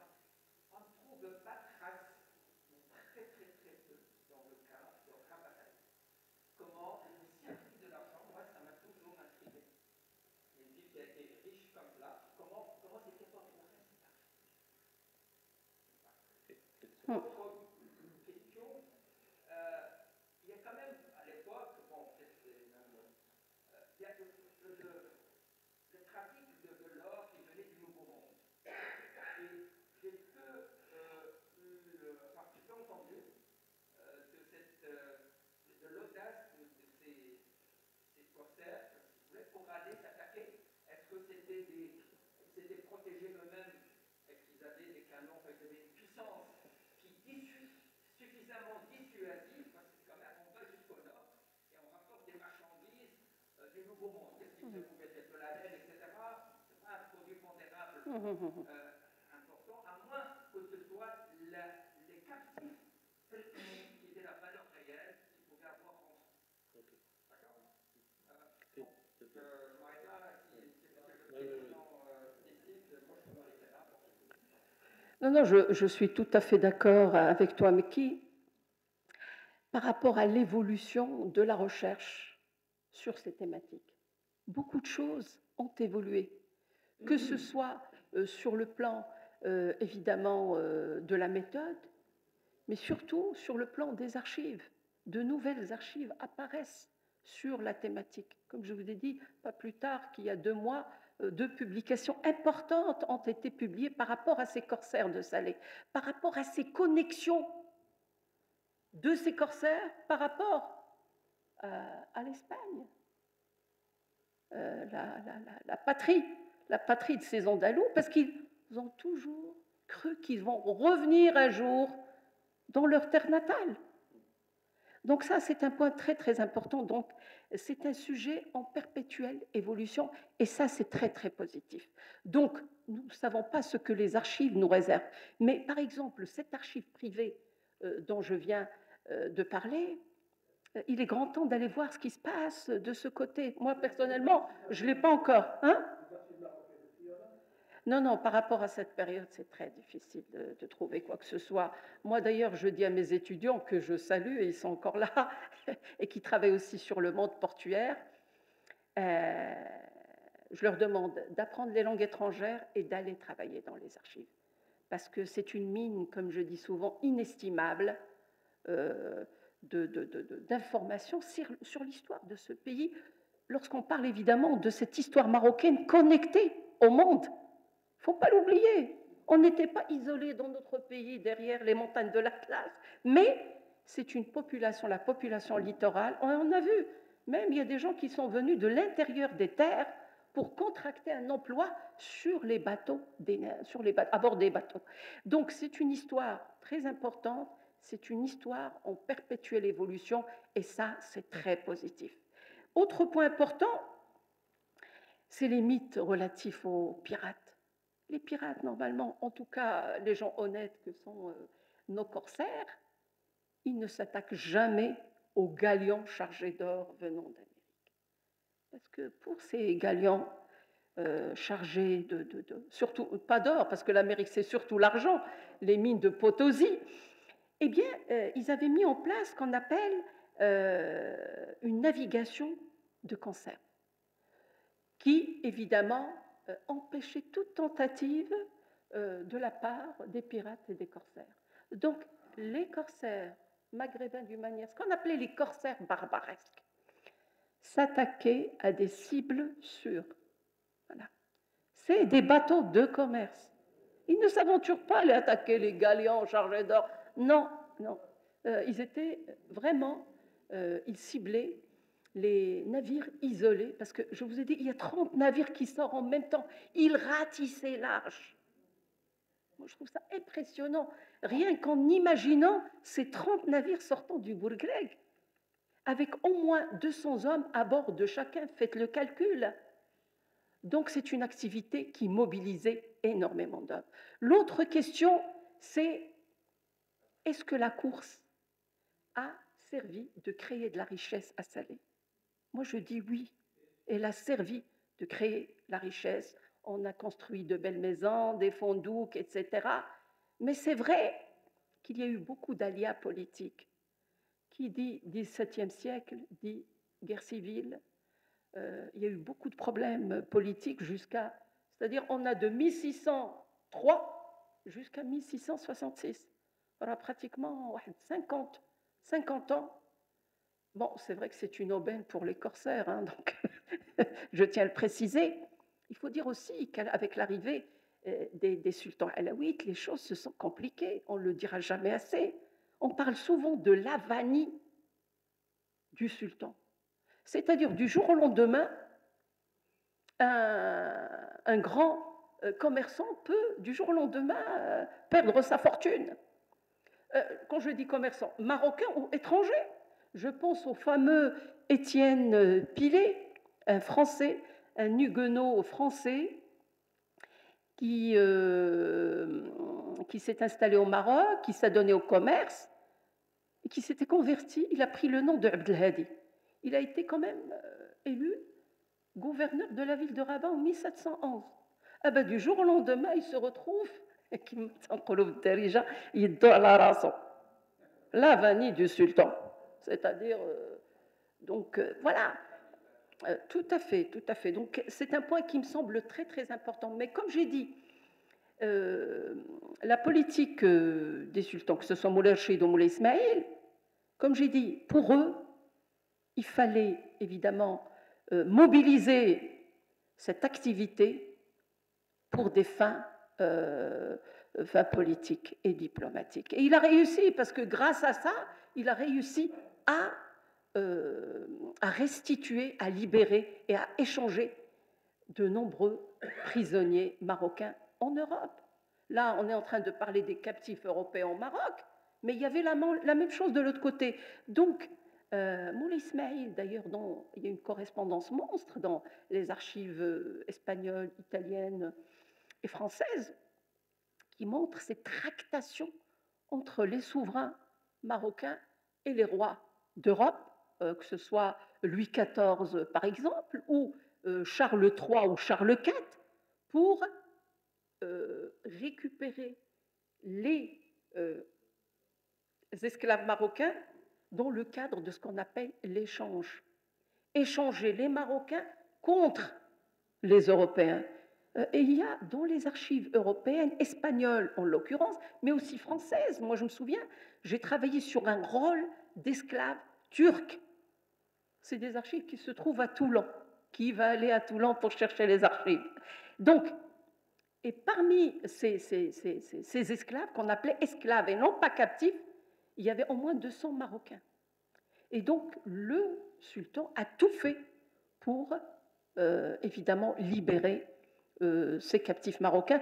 Certains sultans, on a vu par exemple le sultan Sidi Mohammed Ben Abdallah, là je salue mon ami ici présent Khadija qui a travaillé sur la politique de ce sultan et ses rapports avec les États-Unis. Donc ce sultan, il mettait à point d'honneur de restituer tous les captifs musulmans, pas seulement marocains, d'Alger, de Tunis et de Tripoli, contre les captifs espagnols au Maroc, par exemple. Donc voilà, donc, cette course, comme j'ai dit, elle a servi, tous les historiens, évidemment, n'interprètent pas la course de cette façon, mais d'une manière générale, je dirais que la guerre de course, le Qarsana, a beaucoup servi ce pays, comme j'ai dit, pour avoir déjà une présence sur la scène, sur l'échiquier politique et sur la scène internationale, a beaucoup servi le Maroc. Évidemment, par la suite, les choses vont changer, le contexte international va changer et le commerce, les activités commerciales prendront le dessus sur les activités violentes, comme c'est le cas de la course. Et on le voit à l'époque du sultan Sidi Mohammed Ben Abdallah, qui a tout compris, qui a compris évidemment l'importance du commerce dans l'évolution d'une nation comme la nation marocaine, l'importance des relations avec l'Europe et surtout avec les États-Unis. Et puis voilà, donc il a consenti à la création d'un nouveau port dans le sud du Maroc pour évidemment maintenir et renforcer les relations avec l'Afrique subsaharienne, toujours par voie atlantique. Donc cet intérêt pour l'Atlantique n'a pas commencé hier, mais il a commencé au moins depuis 500 ans. Je vous renvoie à la précédente conférence que vous avez sur YouTube, sur le Maroc Atlantique. Abdou Bouchani.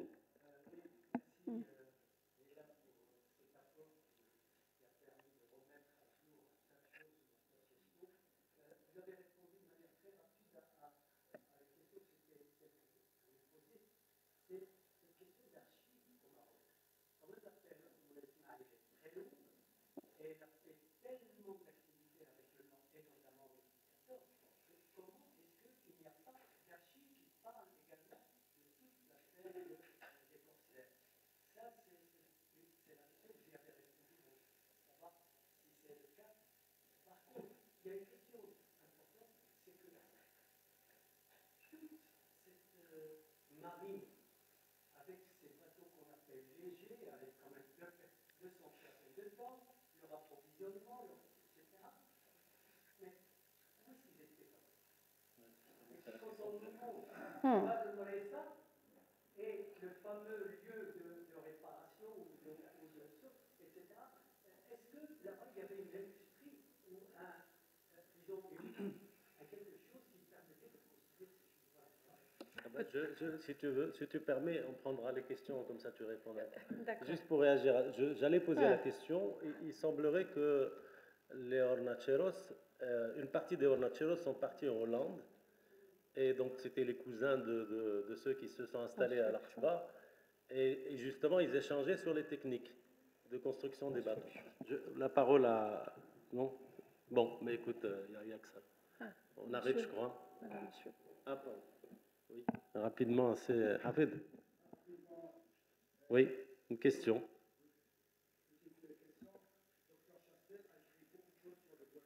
Tout à fait.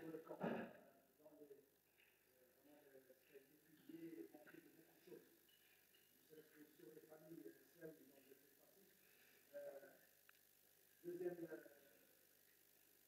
chose, on parle beaucoup des essences de tunnels. Tunnel de la Liège. De la Médina. Qui partent de Bakrata, c'est-à-dire que nous connaissons comme quartier de la Médina, jusqu'à la plage de Boussane.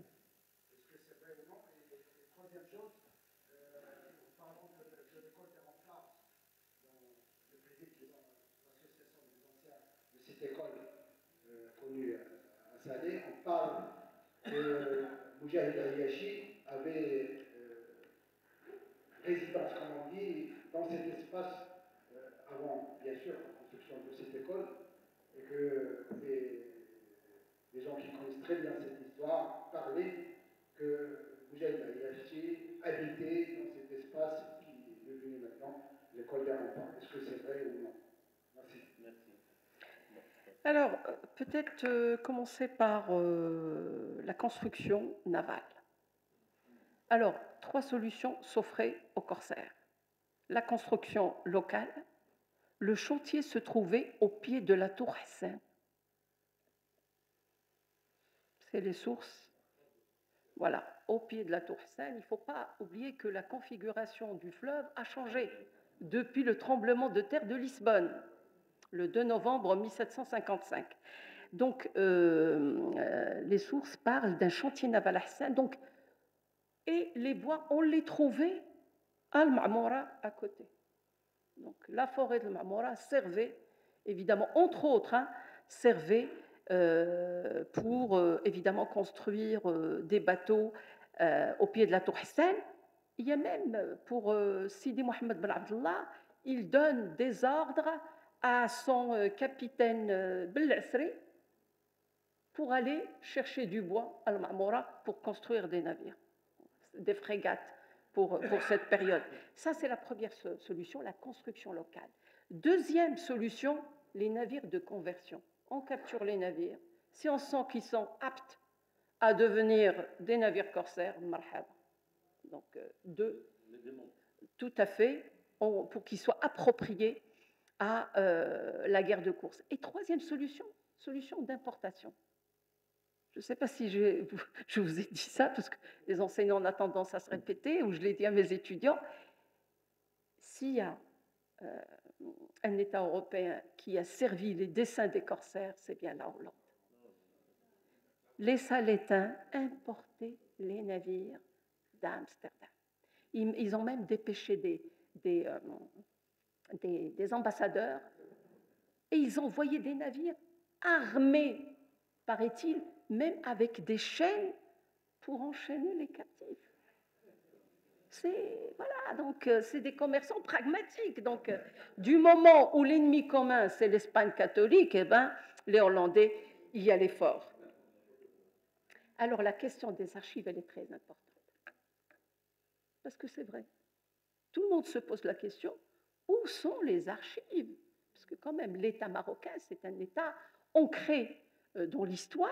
Comment que ça se fait qu'on n'a pas des archives? Moi, je me souviens avoir lu un article de Mohamed El-Fassi, Les Arabes et leurs archives. Et là, il explique pourquoi le Maroc n'a pas, à l'image de l'Espagne, et qui abrite le dépôt d'archives le plus ancien au monde, pourquoi le Maroc n'a pas un dépôt d'archives d'État, de l'État? Alors, Mohamed El-Fassi expliquait la chose suivante. Il disait que le personnel de l'État, les chambellans,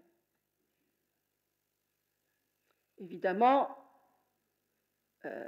tant qu'ils sont en service, ils accumulent des milliers et des milliers de documents. Sauf que, à la fin, une fois venue la retraite, ils repartent. Ils ne laissent pas les archives dans l'institution. Ils partent avec leurs archives. De là, c'est ce qui explique qu'il y ait de nombreuses bibliothèques privées. Les grandes familles du Mkhzen disposent des archives. C'est ça. C'est un des problèmes majeurs de ce pays. Et donc, malheureusement, quand on veut travailler sur l'histoire, surtout l'histoire économique, commerciale, on est obligé d'aller de l'autre côté de la Méditerranée ou outre-Atlantique. Si on veut travailler sur les États-Unis, nos archives se trouvent là-bas. Et en plus, l'accès est très facile. Et heureusement qu'on vit des temps nouveaux. Et puis, les Européens, ils sont en train de numériser à tour de bras. Et donc, pour les archives espagnoles, il y a un site qui s'appelle le PARES, qui dépend du ministère de la Culture, où moi, personnellement, chaque fois que j'entre dans le site, je trouve qu'il y a du nouveau. Donc, on numérise. Donc, de nombreux documents, on peut les trouver en faisant un simple clic. Donc, c'est un point. Et moi, je le dis à mes étudiants, si vous voulez travailler rapidement et efficacement, il faut aller en Europe pour repérer vos documents d'archives. Oui, bien sûr, les travaux de Robert Chastel, il a fait des travaux très intéressants sur le Bourgleg, sur les marins du Bourgleg. Il a aussi publié, c'est un grand ami, hein, donc sur Casablanca aussi, évidemment, ces travaux, on ne peut pas les mettre de côté. Alors là, pour l'école des remparts, moi, je n'ai aucune idée de ce pan de l'histoire ou de la vie de Mohamed El-Ayyachi. Aucune idée, je ne peux pas vous répondre par rapport à cet aspect de... Hein? Ah, d'accord. Donc, peut-être des chroniqueurs, des sources, Nasseré, Douaïef. Oui, peut-être revenir directement sur les sources, ces sources-là. Voilà. Ah, les tunnels. Les tunnels. Donc, certains parlent de tunnels. Nous avons trouvé des restes à l'école, des tunnels, et je sais très bien que en voit dans sa maison, ils ont trouvé des tunnels. Ça a été affirmé par toutes les grandes villes du Maroc, surtout les villes portuaires ou fluviales, ont des tunnels. Rabat aussi, elle a ses tunnels, mais surtout, on a aussi des matamores. le matmourat, c'est là où on enfermait une partie des captifs. D'ailleurs, on a des témoignages élogieux sur ces espaces fermés où on enchaînait, enfin, il ne faut pas croire tout ce que disent les récits européens, mais une partie de ces captifs atterrissaient dans ces espaces souterrains. Et il y a, comme je vous ai dit, de belles descriptions que je Découvert un cite. récemment à Salé. Oui, tout à fait, à Salé et à Rabat. Les deux, hein, les deux. Donc, je ne sais pas si vous, il y a de... Merci. Oui, dites-moi.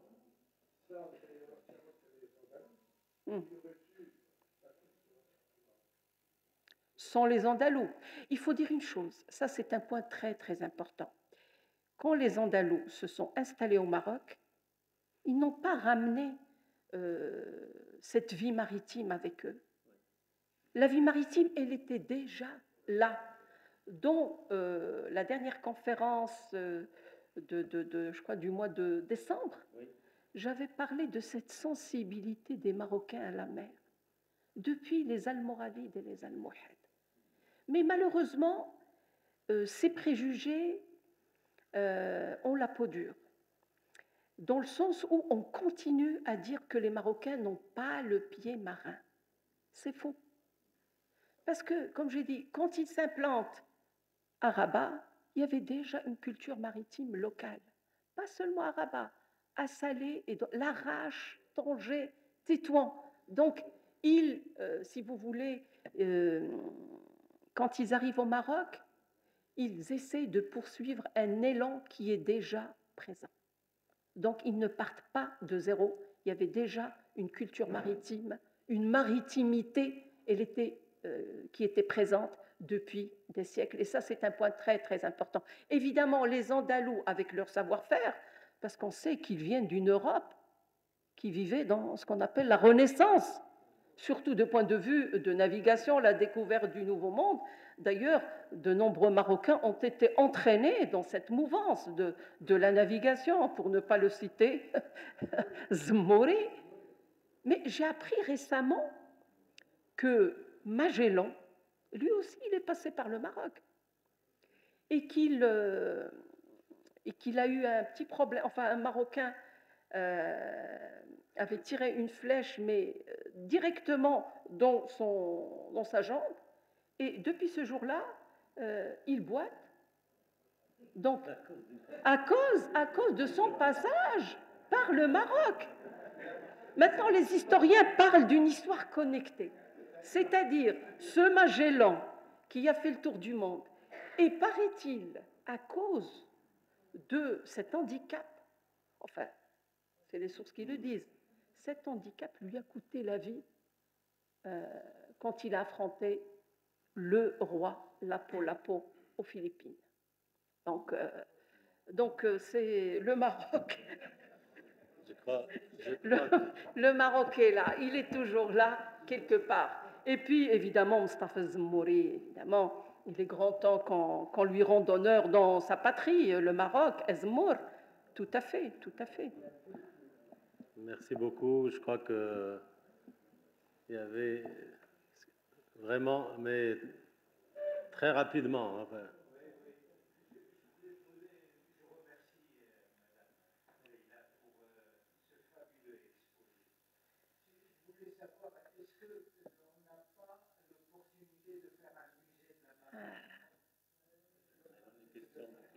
J'espère qu'on est tous des rêveurs. Parce que... Non, il est grand temps.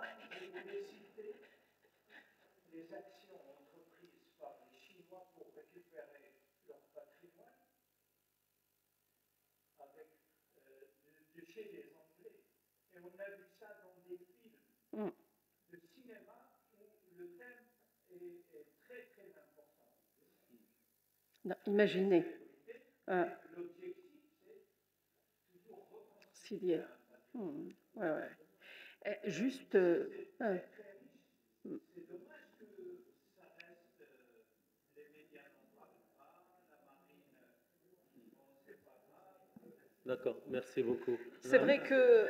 Un mot de la fin, Leïla. Oui. Donc, je remercie mon cher ami Tawfiq, de soulever cette question de valorisation de cette culture maritime marocaine. Je crois qu'il est grand temps de réconcilier les Marocains avec leur passé maritime, qui est, quand vous le voyez, un passé riche et surtout glorieux et qui a permis au Maroc de rester connecté au monde depuis au moins 1000 ans. Même la dernière fois, on est remonté jusqu'aux Phéniciens. Le périple d'un an, est passé par là il y a 2500 ans. Oui, mais il faut voir la conférence oui, tout à fait. le mois de décembre. Donc, il est grand temps que ce patrimoine, cette histoire maritime, soit connue dans ses détails. L'idée, comme j'ai dit, on est tous ici des rêveurs, et pourquoi ne pas mettre en place un musée maritime comme ce Bourg-et-Greg, c'est un territoire qui a toujours été arrimé à la modernité. Pourquoi, justement, je sais qu'on a ici des architectes et des urbanistes. Voilà, justement, pourquoi ne pas imaginer un musée qui s'appellera Poséidon, qui relie Rabat et Salé? Un pont, j'ai vu ça quelque part, on construit un musée sur un pont qui relie les deux villes.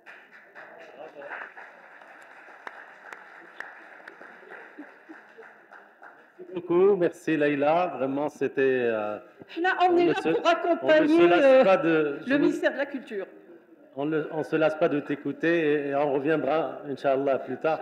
Donc je vous annonce donc la prochaine conférence, le vendredi 24 mai, avec Rim El-Ghrari,